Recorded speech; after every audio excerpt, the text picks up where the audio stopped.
Here's everything you might have missed in the Thor Love and Thunder trailer.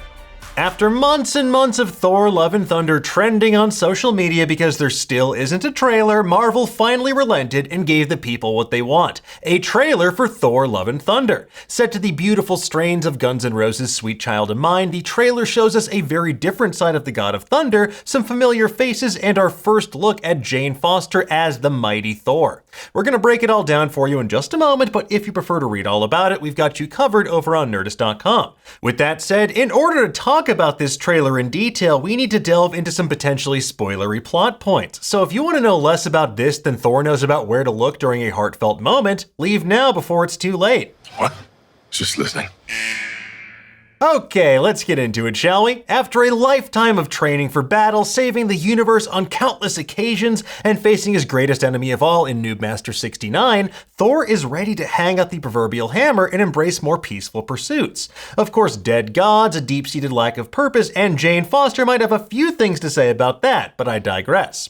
The trailer opens with us seeing Thor through the years running through the same bright, airy forest. We see Thor as a child, then with his classic Journey into Mystery comic book look, complete with the winged helmet from 2011's Thor. Next, we see him helmetless in a costume similar to the one he wore in that movie as well. And finally walking through flames with a fur-lined cape that he also rocked in the comics from time to time, like in War of the Realms Omega #1. Thor then has a Farmer Thanos moment of his own, but this time Stormbreaker's used in a very different way to help Thor get into a better headspace. He says these hands were once used for battle, now they're but humble tools for peace, and on the side of Stormbreaker you can see runes reading strength and power. Thor soaks in the sunshine, apparently taking Loki's words from Infinity War to heart. The sun will shine on us again. But who is the God of Thunder when there are no battles left for him to fight? More importantly, can he actually stop fighting if he wants to? Those are the questions Thor will grapple with in this film. Now, what follows is a training montage of sorts with Thor wearing a hat reading Strongest Avenger, and if you look closely, he clearly wrote the word strongest himself in Sharpie. I'm sure that Hulk and Captain Marvel and Scarlet Witch have their own thoughts on this matter, but it's a nice hat. Thor is using what appears to be Surtur's chains as battle ropes to do his heavy-duty training. As for the fire demon of Muspelheim, we last saw him fulfilling the Ragnarok prophecy and destroying Asgard in Thor Ragnarok. But here it looks like he's not more than a skeleton, so maybe it's not Surtur, but it certainly seems that way. After that, we see Thor dressed in a red vest and a tank top featuring what appears to be Yggdrasil the World Tree in a depiction of the Bifrost. But more importantly, this costume looks awfully similar to Thunderstrike from the comics. Thunderstrike was the alter ego of Eric Masterson, a New York City architect that proved himself worthy of Mjolnir and merged with Thor to save his life. Later, when they became separated, Eric became Thunderstrike, wielding a magical mace that gave him superhuman powers. Here, though, it's a fitting reference in a movie ostensibly about people like Valkyrie and Jane Foster stepping into roles that might have otherwise been occupied by the God of Thunder himself. And if nothing else, he's an honorary Ravager.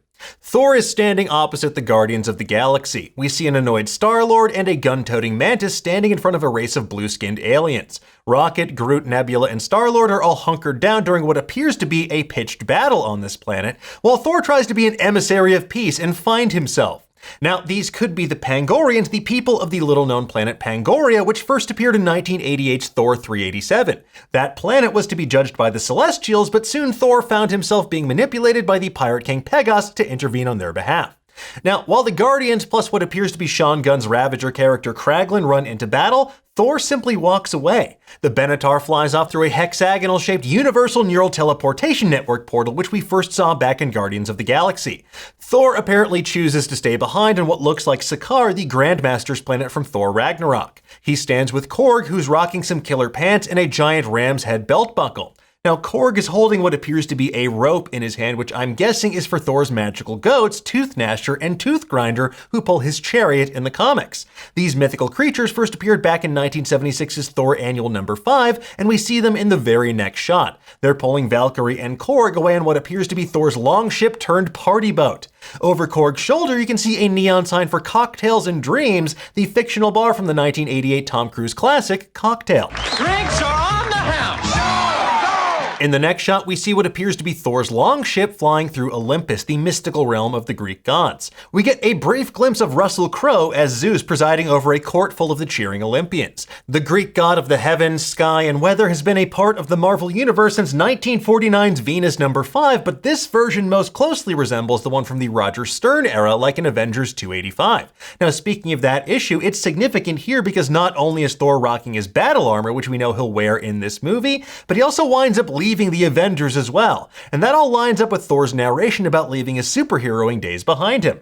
Unfortunately for Thor's plans and for Zeus, it seems like Zeus and the other Greek gods might not be long for this immortal coil. Christian Bale is playing the movie's villain, the aptly titled Gore the God Butcher, who first appeared in 2012's Thor God of Thunder number 2.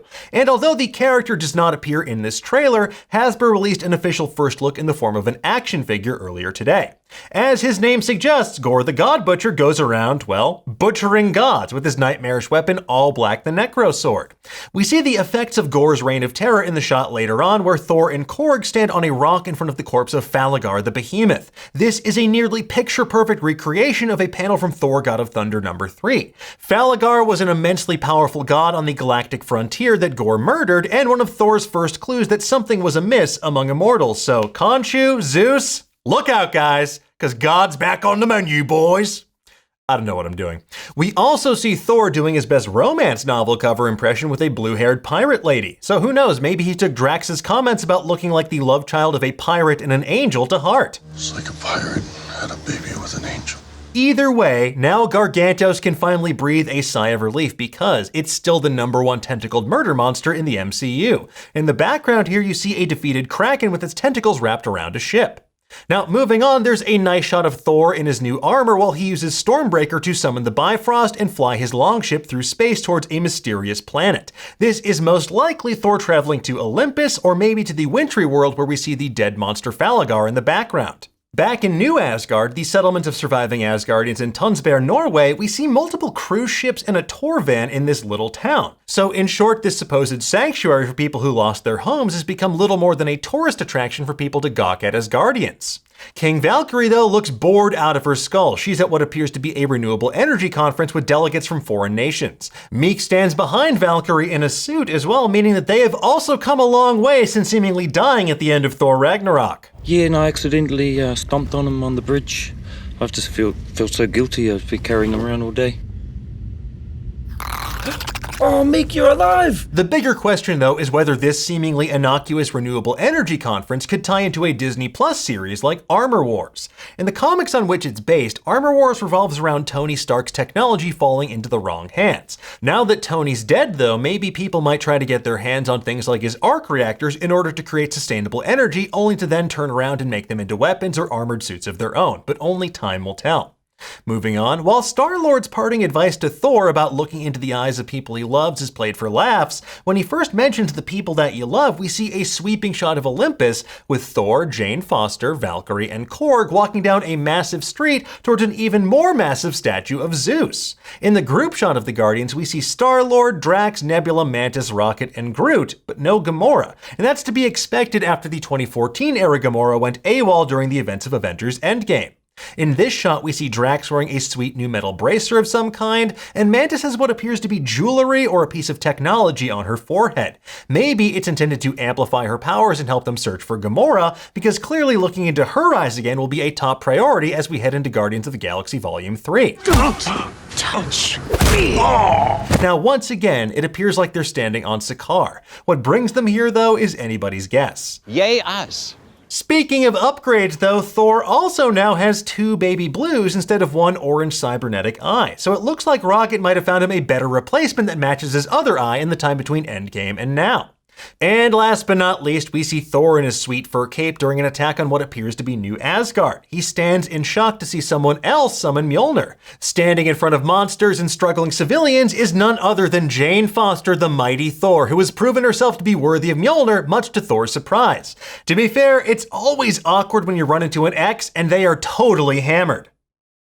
I said. So how exactly did Jane Foster become worthy of Mjolnir? Well, we'll get into that in another video in greater detail, but here's the brief version. When Thor was battling Gore the God Butcher in the comics, Jane was diagnosed with breast cancer. After Thor proved himself unworthy of Mjolnir, the hammer reached out to Jane and transformed her into the God of Thunder. While the hammer gave her incredible powers, it also purged the chemotherapy drugs from her body, meaning that being Thor brought her closer to death with each passing moment. Whether or not they'll tackle that particular development in this film remains to be seen, but it's awesome to see Natalie Portman in full Thor armor in the meantime. Anyway, folks, there you have it. That is everything we spotted in the Thor Love and Thunder trailer. We have plenty of thoughts and theories that we'll continue to explore in greater detail in the days ahead, but in the meantime, folks, tell us, what did you think of this trailer? Did you spot anything that we missed? Not me. Let us know in the comments below, and for the latest and greatest in the world of pop culture, stay tuned to Nerdist.com.